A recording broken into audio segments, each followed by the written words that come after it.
Hello and welcome to Mythmakers. Mythmakers is the podcast for fantasy fans and fantasy creatives brought to you by the Oxford Centre for Fantasy. My name is Julia Golding. I run the centre, but I'm also a novelist and a writer in many different fields.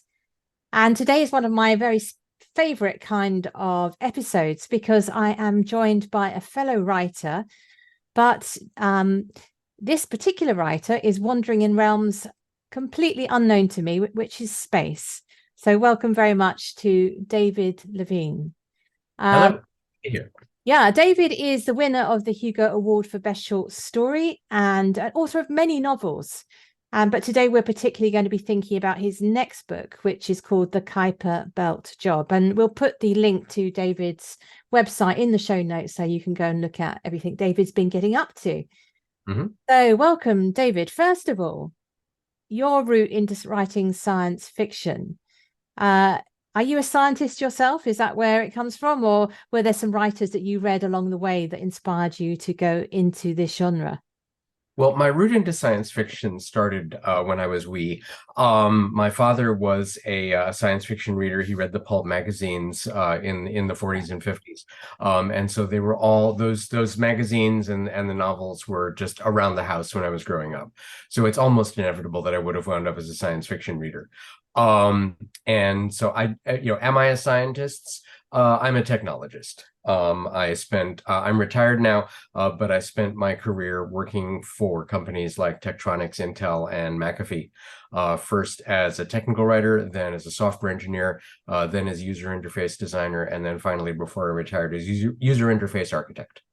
So I've been working in the in the space between humans and machines for my whole career. And by the way, I got that from my father as well. He was a professor of computer science, also specializing in what they used to call the man-machine interface. Now we call the human-machine or user interface. Yeah, user interface. That just goes to show how the humans are getting erased from the whole idea. Yeah, It could be robotic users in the future, yeah, presumably. yeah. Really, eventually we'll just have AI software talking to Yeah. AI customers, and there'll be no humans in the loop whatsoever. Yeah. Oh, and by the way, the term user interface has been replaced by UX, user experience. Oh no. Yeah, it's a terminology change that's happened in the last 20, 30 years. And like all trends of labeling things differently, it may not have a lot of actual impact on what people actually do, but there are fads and trends in human interface as there are in anything. Yeah, and absolutely. So the Pulp Fiction world, I've heard about mainly through like secondhand through reading things like the Atwood. What is the book? The Pulp one, the Blind Assassin, I think, has a lot about Pulp Fiction in it. The Margaret Atwood book. I haven't Okay, actually read that's any. not that one. Yeah, I haven't read any Pulp Fiction myself. Are you aware of who the writers are when you read the Pulp Fiction? Are there big names, or was it more like a comic where you'd have to sort of be in the know to know who the writers are?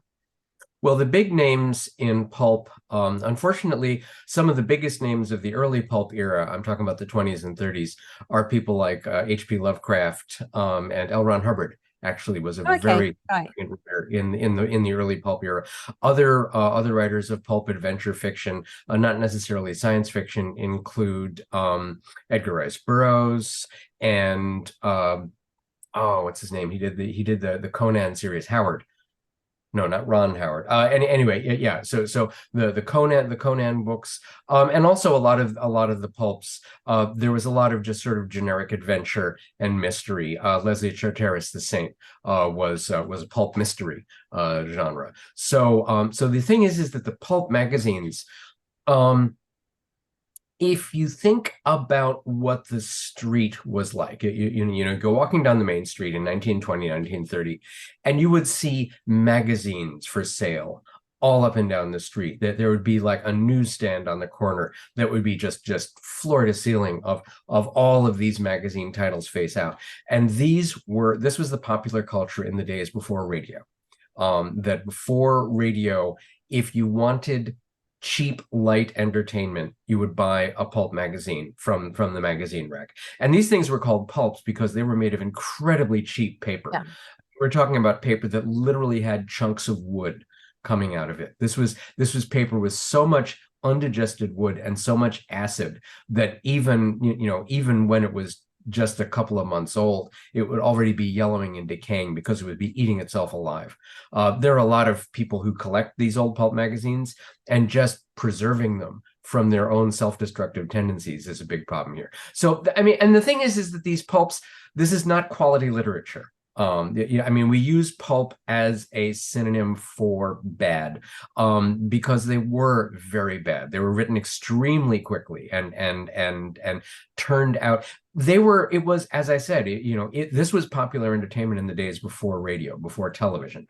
So the pulp writers were grinding out their product, I won't call it literature, as quickly as they could, and getting paid pennies a word.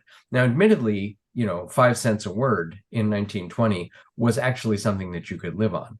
Many magazines today are paying that same 5-10 cents a word. Oh yeah, completely. It's not living with. Yeah.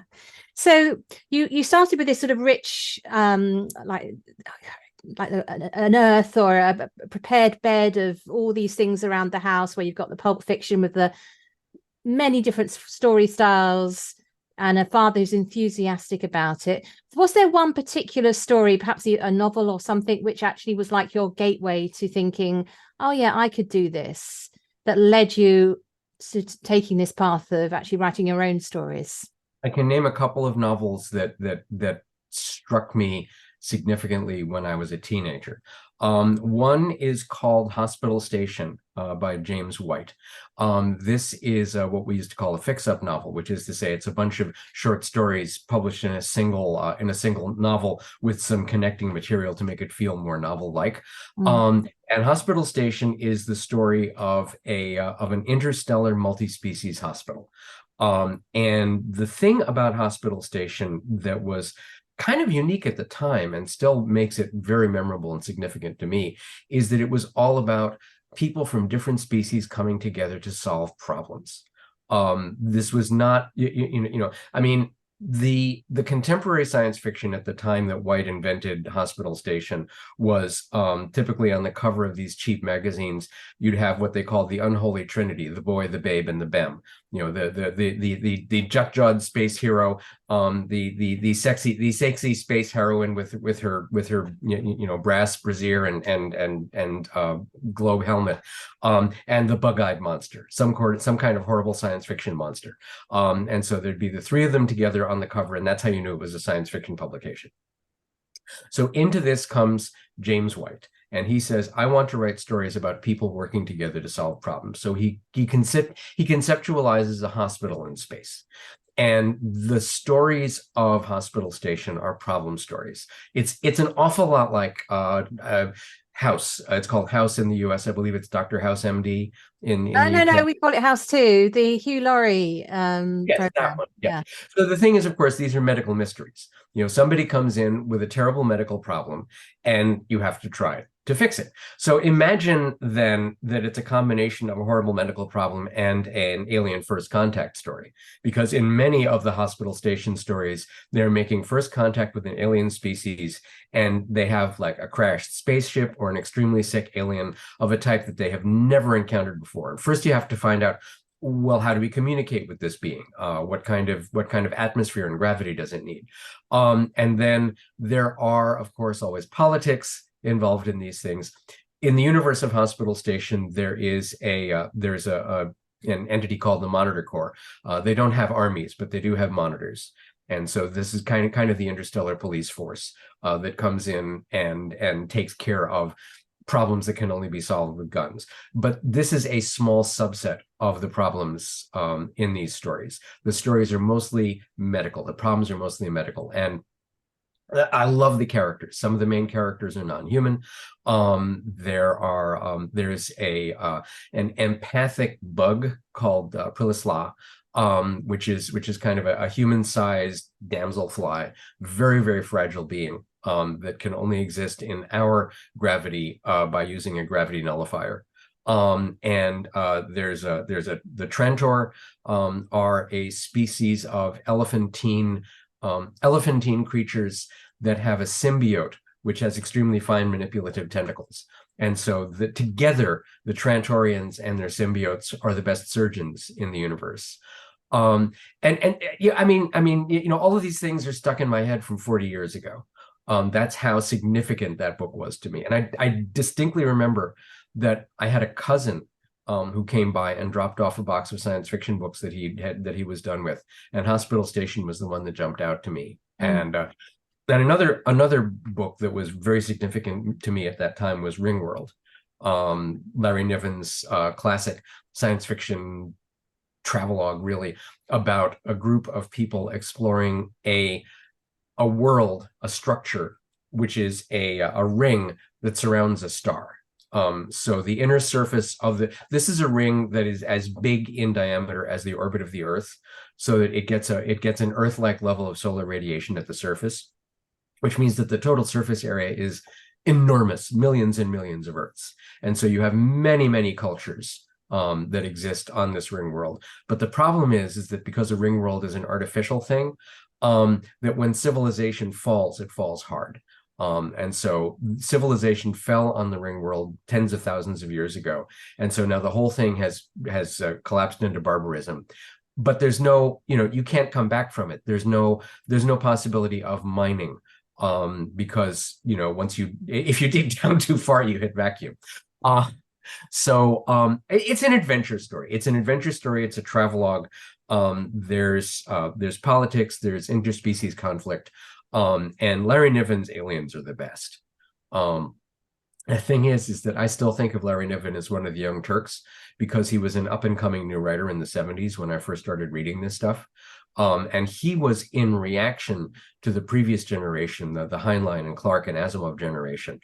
These days, of course, Larry Niven is one of the old guard. So I'm a little bit younger than Larry Niven, but I'm older than a lot of my science fiction writing peers who first broke out in the.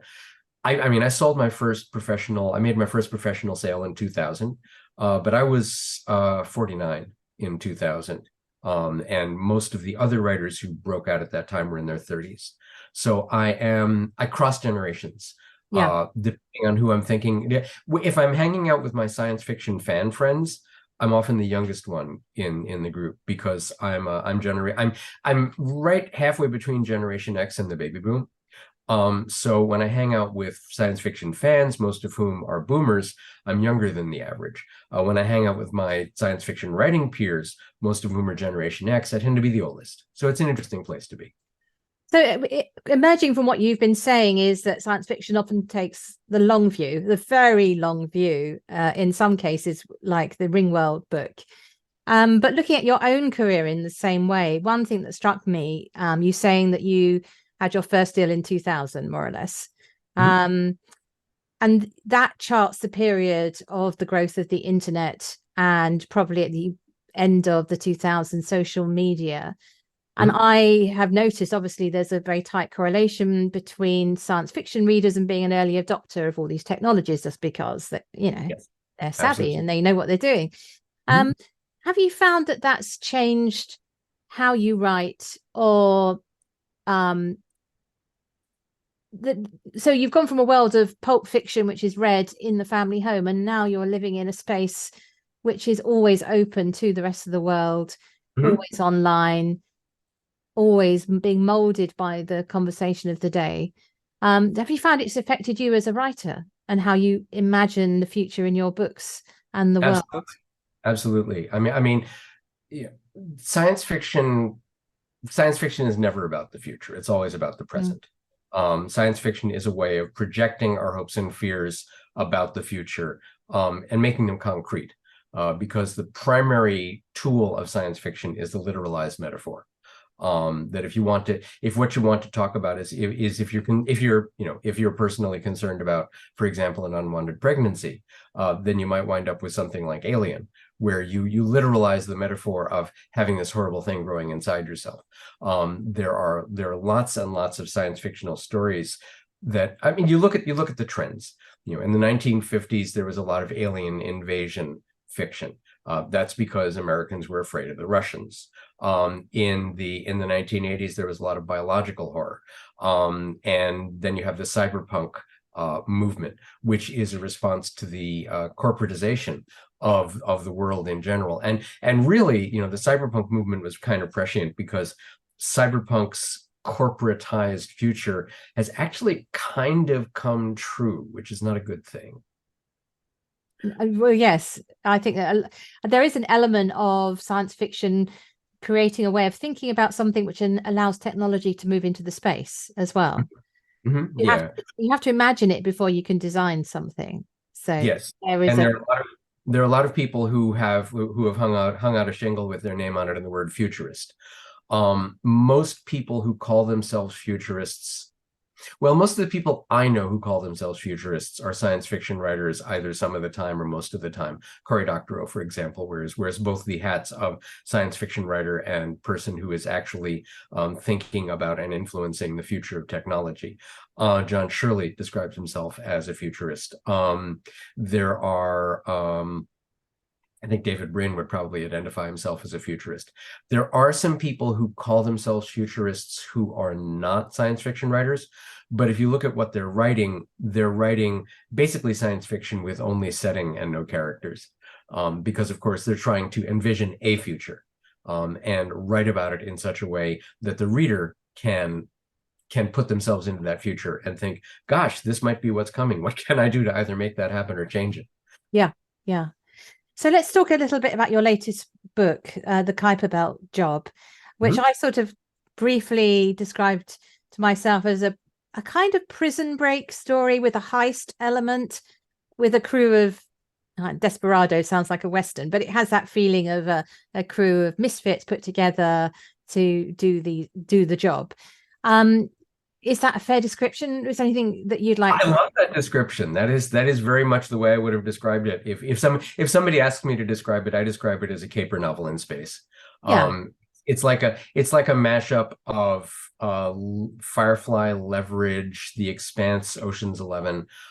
It's a combination of, I think of it as being like Leverage, which is a US TV show about a group of con artists who get together to help the poor and downtrodden. It's Leverage set in the universe of The Expanse. It's also intended to echo the found family aspects of Leverage and especially Firefly. I think if you love Firefly, I believe you will like this book. That's the vibe that it's intended to capture. Well, that makes me think of Robin Hood as well, because going back further in, these idea of a band of people who don't naturally go together ganging up to be on the side of the poor is a very strong theme. So before we talk about the actual sort of method that you've got in your book, what's your writing process? People are always interested in how somebody sits down and starts writing a book, and quite a lot of our listeners are people who are aspiring to do that. Do you have what are your top tips? In my writing community, we often use the term plotter or pantser. Are you a person who plots everything out, or do you fly by the seat of your pants? I'm on the plotter side of that equation, but the more experience I get, the more I do fly by the seat of my pants. I still outline, but there are much bigger jumps from one outline point to another. So I'm pantsing my way through bigger chunks of the book. I believe that as they get more experienced, most writers, a writer might start out as being a pure plotter or a pure pantser, but I think that as you gain experience, you begin adopting aspects of the other philosophy that work for you. My writing process is I start out by opening a file. I have my system is that every story starts off with a kind of a code name, a brief file name. And for the Kuiper Belt Job, it was called Breakout because it is, as you suggested, structured around a prison break. So then I have breakout.doc, which is the manuscript, and breakout-notes.doc. And that notes file is kind of my chronological diary of the writing of the book. I mean, I will just sit there and I will basically talk out loud on paper. I'll type things like, well, okay, so I want this to be a story about so-and-so. And so what does that mean that I need to do? And if I do some research, I'll put my notes in that file. And if I do an outline, I'll put the outline in that file. And if I later modify the outline, then I'll copy and paste the outline down into the current day, because it's written as a diary. Basically, every time I sit down and start writing, I'll put the date and where I am.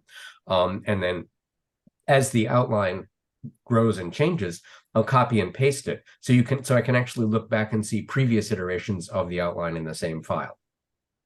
And I'll put character sketches, and if I write something and then delete it, I'll put the deleted piece in there. So usually the notes file winds up being 3 or 4 times the size of the finished story. And so I spend a lot of time toward the beginning of the process doing what I call noodling, which is just sitting and kind of talking out loud on paper about, well, suppose we could do this. Well, I could do it this way, or I could do it that way. Oh, that one's really interesting. Let's run with that and see how it goes. And so I will noodle like that on a novel. I could do that for months before I actually begin drafting. And so basically, whenever I'm writing, I have both the draft file and the notes file open, and I will bop back and forth between them. Like when I run into something, I'll go over to suppose I'm drafting along and suddenly I realize, oh, wait a minute, I have no idea what this character looks like. So then I'll bop over to the notes file and go, okay, I just hit a place where I don't know what the character looks like. So let me think about, well, I want this character to be visually distinct from the other characters. So that means that I probably don't want to have just another white guy. Well, actually, I try not to have too many white guys in my work anymore. But anyway, so I will go back and forth between the draft file and the notes file. And then after the draft is finished, then in the notes file, I will, I'll record any critique comments that I receive.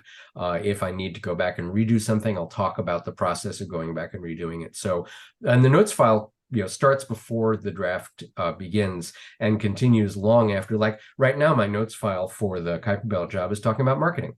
I've got things about the podcast that I'm scheduled for and stuff like that. That's a very complete record. That's actually, I don't think I've met someone who's done it quite like that. Well, and the great thing, I don't diary, but the great thing is that if I need to know, hey, where was I on thus and such a date? If I know which project I was working on, then I can usually find it in the notes file. Yeah. Oh, that's great.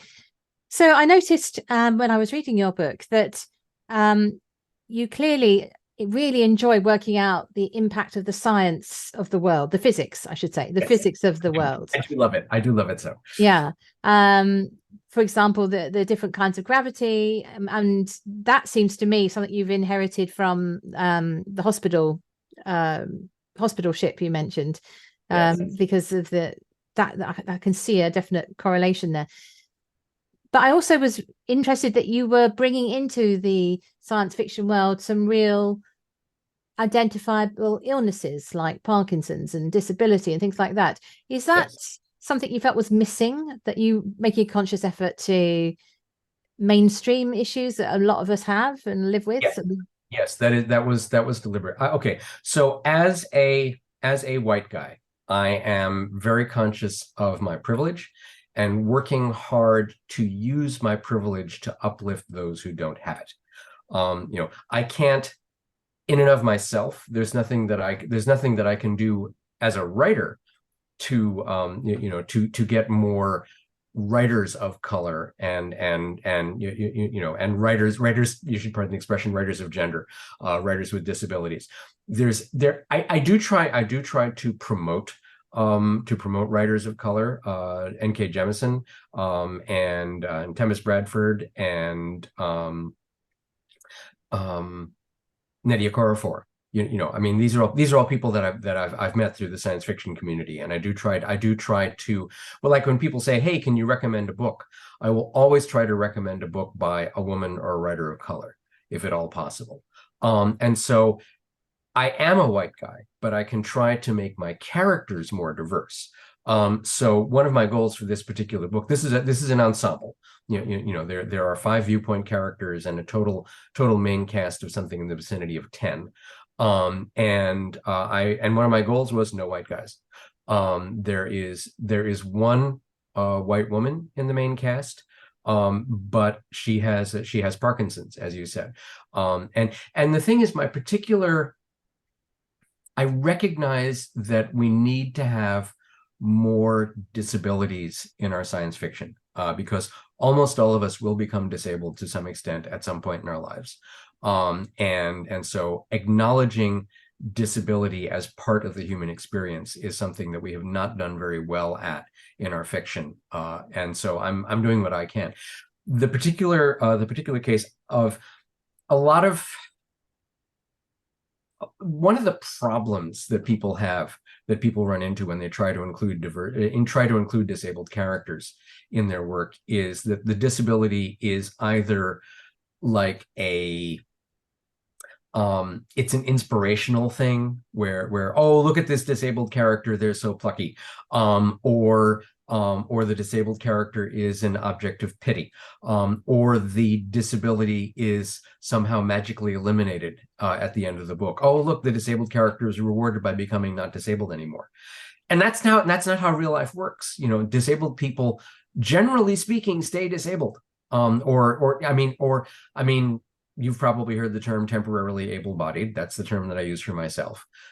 But there are plenty of disabilities that unfortunately do not go away. They can be worked around. They can be improved. But dealing with disability is a part of the disability experience. And so I gave this character, and the thing is, this character is a thief. Her skill set, her reason to be, is that she fiddles things, that she is the person who picks the lock and clambers into tight spaces and crawls up walls. Okay, so to give her a disability, a physical disability, is a way of challenging her self-image and forcing her to question, what am I really? What is my identity? And so what I'm doing is I'm trying to take away some of the things that she thinks makes her her, and force her to find out what is she really, because she's still a thief. She just, her hands are not what they were. And so I gave her specifically a walker, because my wife, who passed away about 7 years ago, she had brain cancer, and so it affected her mobility. So she was using a walker for the last 2 years of her life, and we both hated the damn thing. It was so important because it made it possible for her to get out of the house and do things. And it was so much of a hassle to deal with the damn thing, getting it in and out of the trunk and stuff. And so I wanted to specifically have a character with a walker to show that this is an assistive technology that makes things possible that would otherwise be impossible, and is also just a royal pain and a terrible thing, and a constant reminder of the fact that you are not physically what you had hoped to be. And so that's why I gave her a walker, and that's why I'm very pleased that the walker is on the cover, because that is an important part of who she is and who she becomes. Because the novel there's a flashback interstitial that occurs between sections, showing how the gang they had a big job that they thought was going to set them up for life, and it didn't go well. Most of the book takes place 10 years later. And so in the flashback sequences, Alicia is a confident, physically able thief. In the present day, she's dealing with disabilities and has to find a way to cope with this. And the way that I have her cope with it is to learn to be part of a community, to understand that just because she is not physically able to do the things that she used to be able to do, she still has all of that knowledge and all of that learning, and she can pass this information along to other people within her community. And so it really is a found family. Yeah. You mentioned all of the characters are dealing with things that have changed in the last 10 years. You mentioned already that you've got multiple points of view. I think you said there were 5. And I was also interested, in fact, you start with a we perspective, yes, which is enunciated by obviously one character, but clearly they've got this sort of gang name for themselves, of the Cannibal Crew. Mm-hmm. But the we sections are sort of giving a sense of they had a joint identity, which is fragmented and split apart. Mm-hmm. So obviously you begin to understand that even at that point, the sort of Hyluson days of the past, there were already tensions that were going to blow them apart because they had, you know, different characters. Do you find that quite hard as a writer, writing in the we perspective, or managing your 5 different points of view? Is there a feeling that of refreshment when you go to a different point of view, or do you think, oh, there's too many plates spinning, I'm not sure if I can keep them all going? I'm really glad to hear you say these things about the relationship of the we point of view to the tensions that exist between the characters, even within that section. So you're really picking up what I'm putting down here. Doing first person plural point of view is a writing challenge that I set for myself. I would actually go so far as to call it a stunt. And also the 5 first person points of view, first person singular points of view, I chose to write each one as a single large chunk, about 20,000 words from each one, rather than doing the usual thing that you find in novels with multiple points of view of switching back and forth between them. And this was, I honestly can't say where it came from. It's like, I think I'm going to, I'm not sure this is going to work, but I think I'm going to try it. And I think it did work. It was a way of, you know, kind of challenging myself and stretching my writing muscles. One nice thing about having a long chunk in a single point of view is you really get to know the character. And I really got to know the characters writing this book. I love them all in different ways. And then you get that experience of actually seeing that character from the outside, through the lens of somebody else, which is great fun as well. Yeah, because in a sense, what they may have been misunderstanding how other people see them. So it's like there's an element of, could be comedy, could be surprise, could be betrayal. All these sorts of things can go on if you flip your point of view. I am so glad to hear that you came away from the book with that, because that is really what I was trying to do. I find that when I read from this book, I love reading my own work, and I have a whole self-funded book tour coming up, that I tend to read the end of one POV section, skip over the intersectional, and then read, and so I read the end of one POV and then the switch and then the beginning of the next POV, because those are some of the most dramatic places in the book. My agent and I worked on moving the transition points around in order to get the get the maximum tension release. And so there's a section where Kane, the hitter, is having a big fight in a zero gravity casino, and Alicia, the thief, comes in and saves him at the last minute. And I actually wrote that whole fight entirely from his perspective. And then later on, I went back and recast the second half of it in her point of view. Oh, interesting. Yeah. And that is, that is a fascinating exercise. I would recommend for any writer to write a scene and then go back and write that same scene from the point of view of a different character. Because you change your language, you change your pacing, your sentence length, the vocabulary. There's so many things that should change when you change to a different point of view. And it's a very interesting exercise to force yourself to look at exactly what changes when you change to a different character's point of view. And so that was a really interesting exercise, and I'm glad I did it. And I think the transition happens in the right place now. So you also have a mystery with a big twist in your story. And the problem about mysteries with a big twist is we can't really talk about the twist because you then spoil the plot. But what I can ask is, did you know this from the outset, or was this something that you realized was necessary as part of your writing process, somewhere in the midpoint of your outline doc that you were doing? Yeah.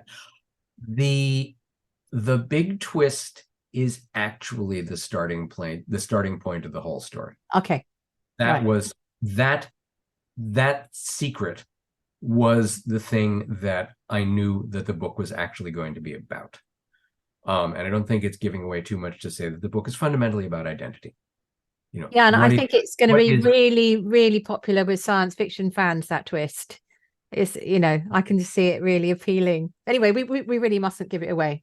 Yeah. Okay. Yeah. So yeah, but this is, yeah, there is yes, there is, and the thing is, one of the challenges that I had, and something that I went back and forth with my editor with during the editing process on this book, was making sure that all the characters were behaving properly for who they are and what their background is.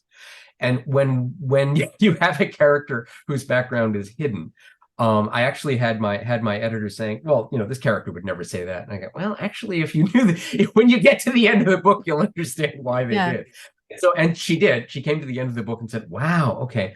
So then the two of us worked together to try to make that character feel very much themselves without betraying the secret. To have them be all of the people that they are. Because this is about identity, and I mean, I say right on my webpage about the book, in a world where minds can be copied, what does it mean to be me? To be, quote, me, unquote. And so there, and I really do believe that I did not hide anything, that all of the pieces are right there in plain sight. It's just that until you know what's really happening, you will never spot them. At least if I've done my job right, you will never spot them. So I really don't want to rest too long on this, because it would be a shame to start the book with too many suspicions. So everybody wipe that from your minds. When you read the Kuiper Belt Job, just go in innocent and enjoy the ride, because I think you'll enjoy the twist all the more. So we will also, the information about your book tour for those of the listeners in America, if we put a link to your website, will they find information about where you're going to be? Go to my website and click on About Me at the top. One of the options on the About Me menu is upcoming appearances. Brilliant. Okay, so I'll be in Chicago, San Diego, Baltimore, Portland, and Seattle. And I think, and San Francisco in early 2024. Okay, so that's some big cities, hopefully one near some of our listeners. Mm-hmm. So, David, we mentioned that you've been writing since 2000, thereabouts, and you've got an overview of the role of science fiction and where it fits within fantasy. What do you think its place is now? So we had the Pulp Fiction era of the 20s and 30s, where it was a cheap entertainment. What do you think's happened to science fiction? And of course, we've now got the rise of TV versions and film versions to sort of thicken up the public understanding of what science fiction is about. What do you think? So I've been a science fiction reader since I was a teenager. My formative experiences are the early space age. I was born at right around the time the first Mercury capsules went up. I was absolutely riveted to the Apollo missions to the moon. I followed the space shuttle, all of the real science space adventure of the 1960s and 70s. Is key to my personal identity.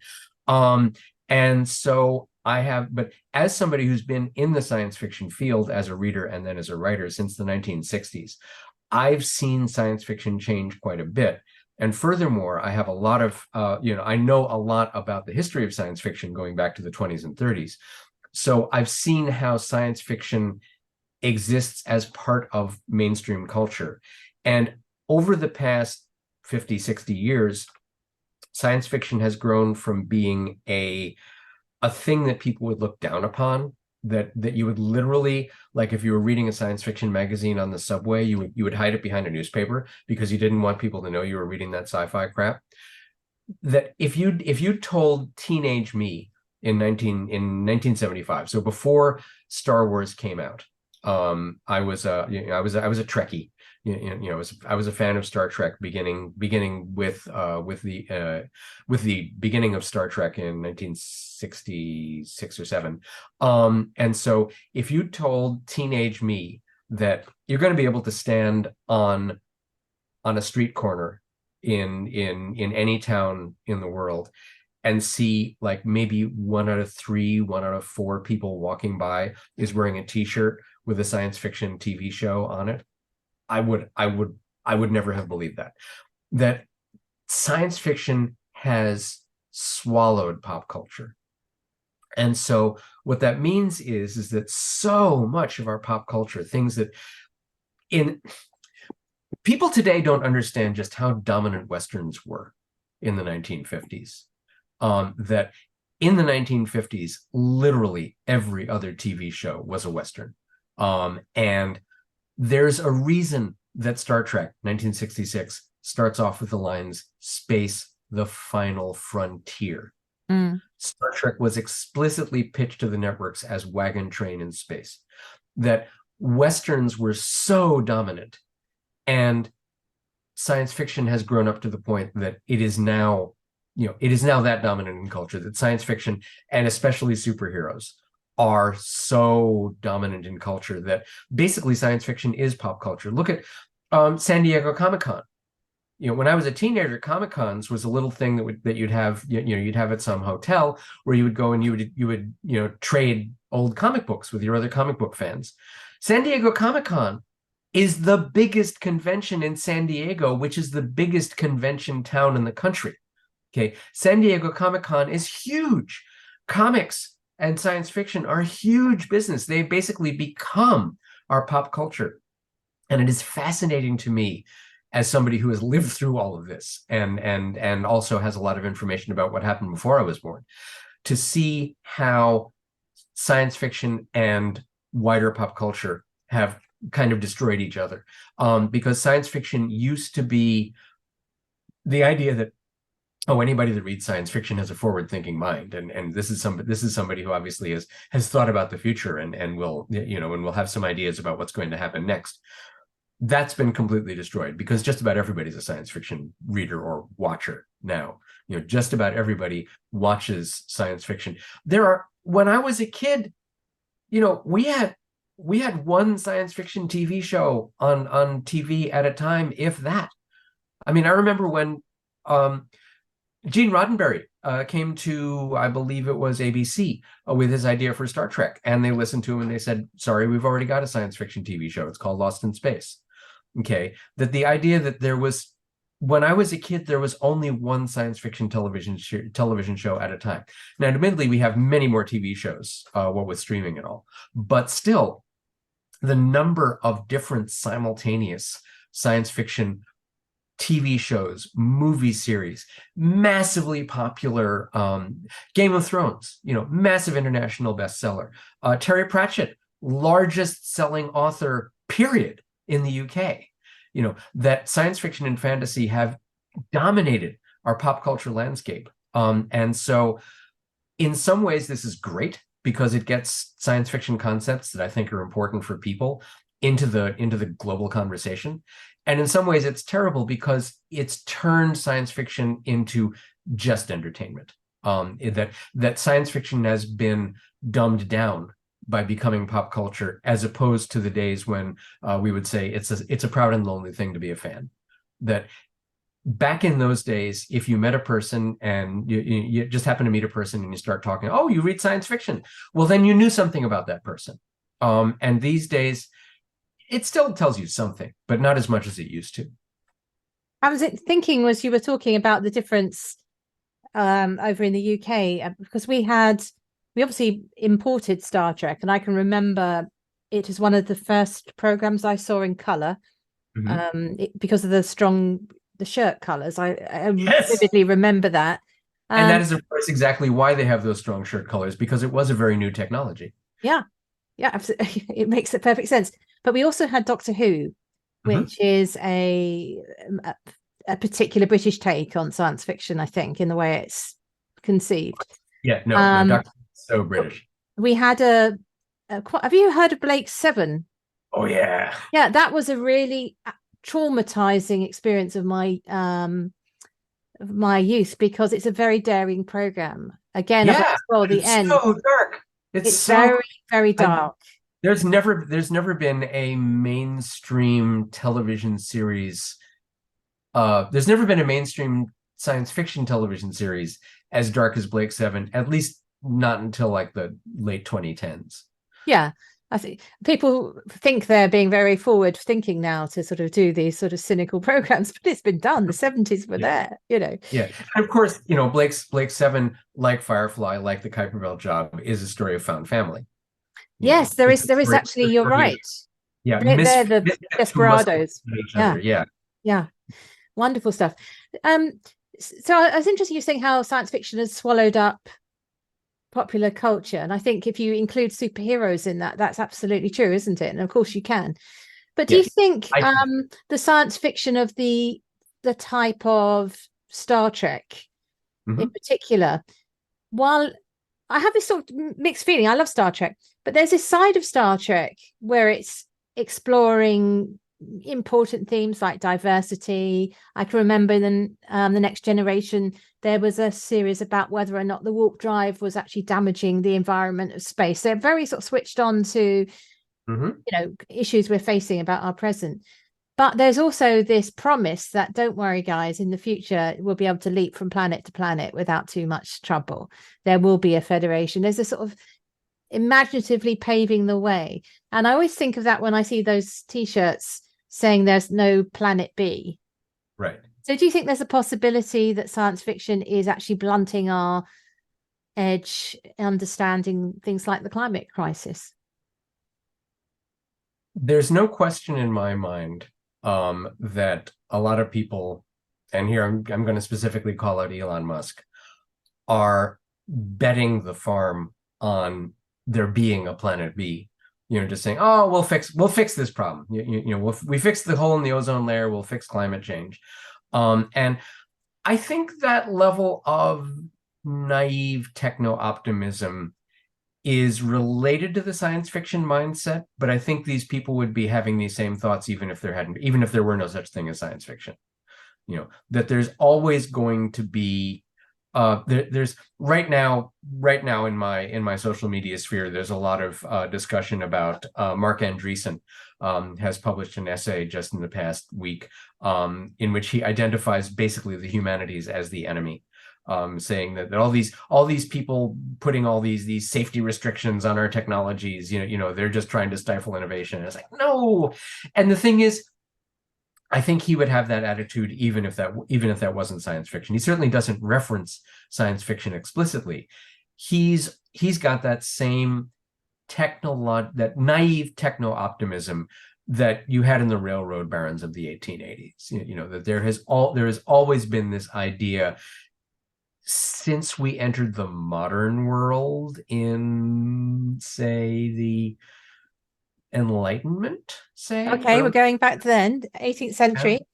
Yeah. So since the Enlightenment, definitely since the Enlightenment, possibly going as far back as the Renaissance, we have this idea that human ingenuity will be capable of solving any problem. The Renaissance was all about recovering what had been lost from Greece and Rome. And then as you go into the Enlightenment, then it becomes more along the lines of, okay, we've got that. Now let's see what we can build on it. So that naive techno-optimism is something that science fiction is part of that, but I would not say that we can lay the blame on science fiction. No, I mean, because there's obviously the form of science fiction which warns absolutely against the possible crisis we're heading towards. There's plenty of those. And the thing is that science fiction, you know, science fiction is a tool like any other. That science fiction has definitely been used as a way of trying to get people to settle down and not worry about the climate crisis. But science fiction is both optimistic and pessimistic. It's a way of saying, I mean, literally, you know, Thomas More's Utopia of 1520, I think it was, you know, could be considered an early work of science fiction. You know, the idea that science fiction can show, look, we could do this. But you look at Brave New World, you look at 1984, you look at Neuromancer, you know, these are the science fiction futures of, oh my God, look at this horrible thing that might happen. And science fiction has always been a literature that has both of those arrows in its quiver. And any individual work is going to tend to be mostly pessimistic or mostly optimistic. And actually, every every utopia is every utopia is somebody's dystopia. Yeah. Everybody, all utopias, except for there are people like Plato who have created utopias that are purely didactic and not intended to entertain or warn. But I'd say that most science fictional utopias, certainly in the 20th century and beyond, are also cautionary tales. Look at Brave New World. Brave New World is a world in which disease has been eliminated and everybody is born to be perfectly suited to their existence. Brave New World is, of course, a dystopia. And into this Brave New World, we bring a 20th century man, somebody from a primitive from outside of this culture. And through his eyes, we see how deadening and dystopian this utopia actually is. And I think most science fictional utopias in the 20th century and beyond are also cautionary tales, because every utopia is somebody else's dystopia. So, David, do you have a favorite film in this genre? Because or movie, as I should say, as you're American. But do you have one which you think is for some reason, is at a peak of a science fiction portrayal? Probably the one that I've rewatched the most times is Blade Runner. I love that movie to death. One of the things about it is the fact that it was one of the very first movies to portray a future in which the pieces of the past are still visible. Up until Blade Runner, whenever you saw a science fictional city, it would be this shining city on a hill with all these beautiful shiny buildings and flying cars. And there was no sense of the fact that this was a city that was built on the bones of earlier cities, which was in turn built on the bones of earlier cities. You can't, this shining science fiction city is very much an American concept. If you go to Europe, you can't walk down the street without, there's a 21st century Chinese cafe built in a Victorian building, which is in turn built on the foundations of a Roman temple. You don't see that as much in America. And Blade Runner was one of the first to really explicitly do that. That Blade Runner has a layered aesthetic where even the main character's car, is a 10-year-old model with new solar panels bolted on the top. See it just briefly, but everything in that movie has that. There's a specific word that the production designer used that I'm failing to recall, but it's something about layering, something about how. And by the way, it's not palimpsest, is it? It is not palimpsest, but it's something. Yeah. That if you know Los Angeles and you look at Blade Runner, you can very clearly see 20th century and even 18th century, 19th century Los Angeles under the neon. There's okay. So I wrote an essay a long time ago about the climax of Blade Runner was filmed in and takes place in a building called the Bradbury Building, which is a building that exists in Los Angeles today. The Bradbury Building is a visually fascinating building, and a lot of movies have been filmed there because it is so gorgeous. But the Bradbury Building was built in the late 1800s by somebody who was a fan of a book called Looking Backward. Looking Backward was a utopian, a didactic utopian book of the 1800s, it was written as some guy fell asleep for a long time and woke up in the far future, and look at this marvelous utopia. Okay, so it wasn't a very plot or character heavy book. It was all about the ideas. It was a socialist utopia. But there were these looking backward clubs in a lot of U.S. cities where they said, hey, this is a cool idea. Let's see if we can actually do this. So the real estate developer that had the Bradbury Building built was a member of one of these clubs, and he said, let us build a building in the utopian spirit of this book. So he hired his brother-in-law to design the building. This guy only ever built this architect only ever actually had constructed one building in his entire lifetime, and he claimed to have gotten the ideas from the building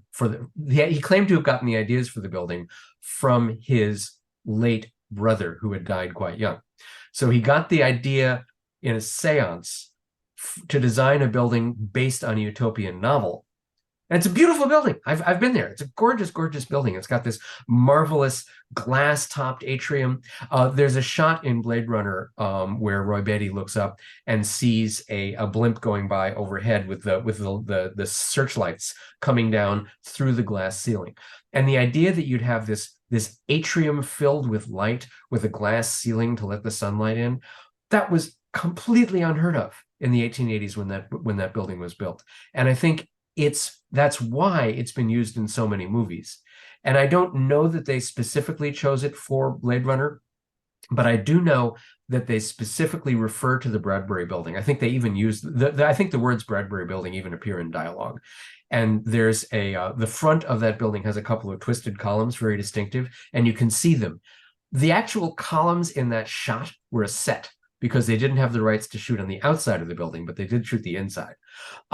So anyway, I do love Blade Runner, and I do love the layered aesthetic of both its visual aesthetic and also its psychological aesthetic, because it's all about questions of when you add on to humanity, what do you have? You know, what can you indeed replace a human being? Yeah, and also it's quite fascinating the difference between the film and the Do Androids Dream of Electric Sheep version, which is like the novella seed corn idea for it. So it's definitely worth reading one and watching the other and seeing what you think. It's kind of astonishing that Philip K. Dick is like one of the most successful writers in history in terms of having his books turned into movies and TV shows. And almost none of the adaptations have anything to do with the original book. Yeah, they are worlds apart, quite literally. Yeah.